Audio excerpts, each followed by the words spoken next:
On the 17th of June 1815, we marched through Brussels, amid the joy of the inhabitants who brought us out all manner of refreshments. I heard some remarks from them to the effect that we were all going to be slaughtered like bullocks, but we only laughed at this, telling them that was nothing new to us. Some of the younger recruits, however, were terribly downcast and frightened at the idea of fighting, but I've often found that it is these most timid ones who, when they come to an actual battle, rush forward and get killed first, probably owing to the confused state they're in, while the more disciplined soldiers know better what course to pursue. From Brussels we marched to about 5 or 6 miles out of the town, not far from the village of Waterloo, when our commander sent his aide-de-camp to Lord Wellington for general orders how he was to act, or as to what part of the line we were to fall in at. The orders returned were that we were to stay in our present position till the next morning, so that night we crept into any hole we could find, cowsheds, cart houses, and all kinds of farmstead buildings for shelter. And I never remember a worse night in all the Peninsular War. For the rain descended in torrents, mixed with fearful thunder and lightning, and seeming to foretell the fate of the following morning, the 18th, which again happened to be Sunday. The Allied army had on the 16th and 17th been attacked by Napoleon's large forces at Ligny and Quatre Bras. During the night of the 17th, therefore, firing was continually going on, which I could distinctly hear, in spite of it being considerably drowned by the thunder. All that night was one continued clamour, for thousands of camp followers were on their retreat to Brussels, fearful of sticking to the army after the Quatre Bras affair. It was indeed a sight, for owing to the rain and continued traffic the roads were almost impassable, and the people were sometimes completely stuck in the mud.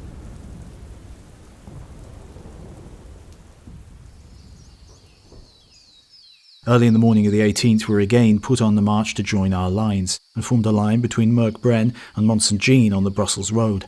Our regiment took to the left of this road, but did not remain there long, for the French were seen in motion, and on their opening fire from their cannon we soon marched up to action in open column.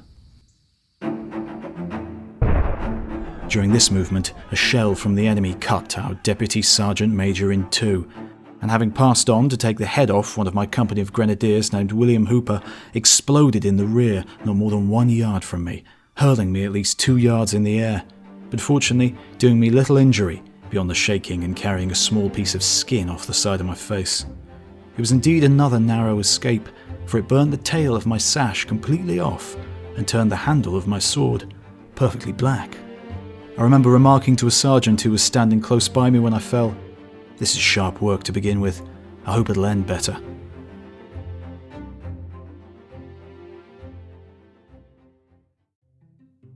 This video is sponsored by Magellan TV, the documentary streaming service. Hello everybody, hope you've been enjoying the Napoleonic content we've been doing recently. Got a few more great sources coming up to do with that. One of those is this. We've got Napoleon in Egypt. So if this is something you're interested in, leave a comment below. So, if this video gives you a taste for the early 1800s, our recommendation this week is Trafalgar, the greatest battle in naval history, which is a fascinating dramatic retelling of that fateful day. And that's Magellan, a great place to get more context for our videos, with more than 3,000 documentaries available, and the collection is growing all the time. And you can now take advantage of an exclusive offer, 30% off an annual membership. This gives you an entire year for less than $3.50 a month, even when you've joined Magellan before and lapsed. You can simply click on the link in the description to claim your discounted membership today. Thanks.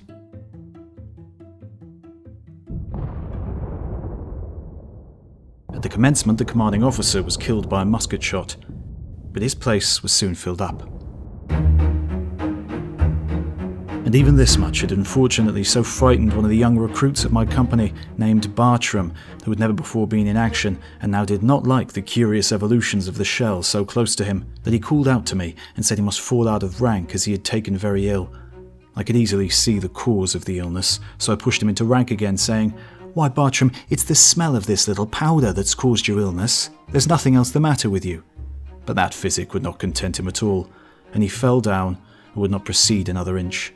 I was fearfully put out at this, but was obliged to leave him, for if he had had his due, he would have been shot. The right of our line had been engaged some little time before we were ordered up, and then our position was changed, we having to cross the road and proceed to the right of a farmhouse. Owing to the rain that had been peppering down the whole night, and had even now not quite ceased, the fields and roads were in a fearful state of dirt and mud, which tended to slow our progress greatly, as well as to tire us. About 10 o'clock the action of the day began at Hougoumont on our right, and from there it fell on our centre, where we were attacked by a tremendous body of cavalry and infantry. The fire, however, which had been kept up for hours from the enemy's cannon, had now abated in that quarter, owing to the close unison of the two armies. And from this time onward we endured some heavy work throughout the day, having constantly to be first forming square to receive the repeated attacks of their cavalry, and then line to meet their infantry, charge after charge being made upon us, but with very little success. On the left, on the turnpike road, was placed a brigade of German cavalry with light horses and men. When Bonaparte's bodyguards came up, they charged these, making fearful havoc amongst their number. Still nothing daunted, they formed again, and this time ascended at us. But of the two, they met with a worse reception than before, for we instantly threw ourselves into 3 squares with our artillery in the centre, and the word having been given not to fire at the men who wore armour, but at the horses, which was obeyed to the very letter. So, as soon as they arrived at close quarters, we opened a deadly fire, and very few of them wholly escaped. It was a most laughable sight to see these guards in their chimney armour trying to run away after their horses had been shot from under them. I think this quite settled Bonaparte's bodyguards, for we saw no more of them, they not having expected this signal defeat. That affair, however, had only passed off a very few minutes before their infantry advanced, and we had again to form line ready to meet them. We, in our usual style, let the infantry get well within our musket shot before the order was given to fire, so that our volley proved to be a fearful success. We did not lose a single inch of ground the whole day, though after these successive charges our numbers were fearfully thinned, and even during the short interval between each charge, the enemy's cannon had been doing some mischief among our ranks besides. The men in their tired state were beginning to despair, but the officers cheered them on continually through the day with the cry of, "Keep your ground, my men." It is a mystery to me how it was accomplished, for at last so few were left that there was scarcely enough to form square. About 4 o'clock, I was ordered to the colours. This, although I was used to warfare as much as any, was a job I did not at all like. There had been before me that day 14 sergeants already killed and wounded while in charge of those colours, with officers in proportion, and the staff and colours were almost cut to pieces. This job will never be blotted from my memory. I remember it as if it had been yesterday. I had not been there more than a quarter of an hour when a cannon shot came and took the captain's head clean off. This was again close to me, for my left side was touching the poor captain's right, and I was spattered all over with his blood. One of his company, who was close by to me at the time, cried out, "Hello, there goes my best friend," which caused a lieutenant, who quickly stepped forward to take his place, to say to the man, "Never mind, I will be as good a friend to you as the captain." "I hope not, sir," the man replied, the officer not having rightly understood his meaning, the late captain having been particularly hard on him for his dirtiness, giving him extra duty and such like as punishment. This man, whose name was Martin, was a notorious character in the regiment. On account of his dirtiness, he'd been transferred to this 5th company, where neither the poor captain had been able to reform him, try however he might. Still, he was for all this an excellent soldier in the field. But now I must get on to the very last charge of cavalry, which took place not long after this. Few as we were, when we saw it coming we formed squares and awaited it.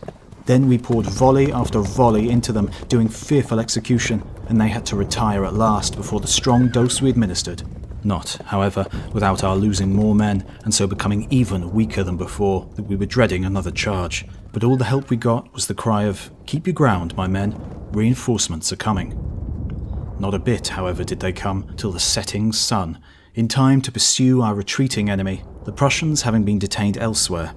I must say here that I cannot think why those charges of cavalry were kept up against our unbroken squares, in spite of their being so constantly sent back. It is murder to send cavalry against disciplined infantry unless they have artillery to act in conjunction with them. We were indeed glad to see the arrival of these Prussians, who were now coming up in 2 columns on our left flank, advancing on the enemy's right. Lord Wellington, who was ever enticing his army on, now came up to our regiment and asked who was in command. On being told it was Captain Brown, he gave the order to advance, which we received with 3 cheers and set off as if renewed with fresh vigour. The attack was now being made by the whole line, together with the Prussians who had come up fresh and were therefore more than a match for the harassed French.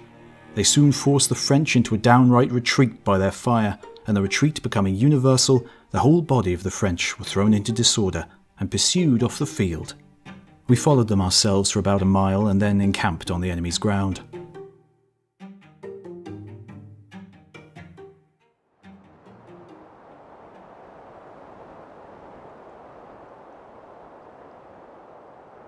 And if there was a hungry and tired tribe of men, we were just that after that memorable day of the 18th of June.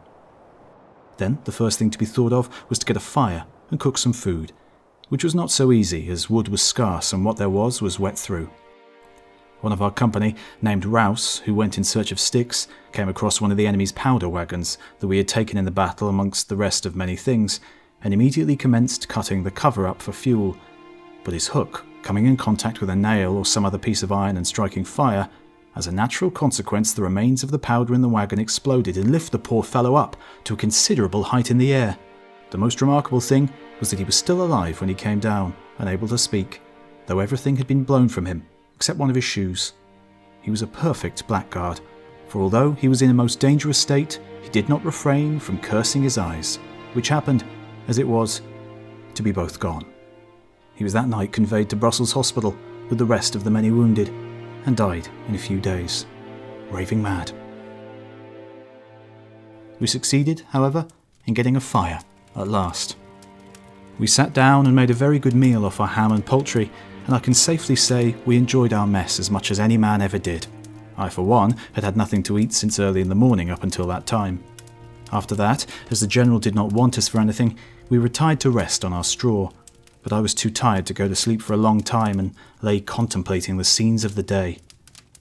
Of the general blood loss on that blood-stained day, I am unable to give an exact account, but it must have been enormous on both sides, for 300 of my regiment alone were missing, and this was not so great a loss as some other regiments, chiefly from the continual fire of shot and shell that the French cannon had kept up between the charges. I was merely scratched on the face myself during the whole day, besides being a little shaken by the bursting of the shell I mentioned, but this scratch had been terribly aggravated by a private who had been standing next to me having overprimed his musket, with the consequence that when he fired, my face being so close, the powder flew up and caught my wound, which, though only originally a slight one, soon made me dance for a time without a fiddle. There was very little delay, and early next morning we were again put in motion, to prevent our enemy, if possible, from getting any breathing time.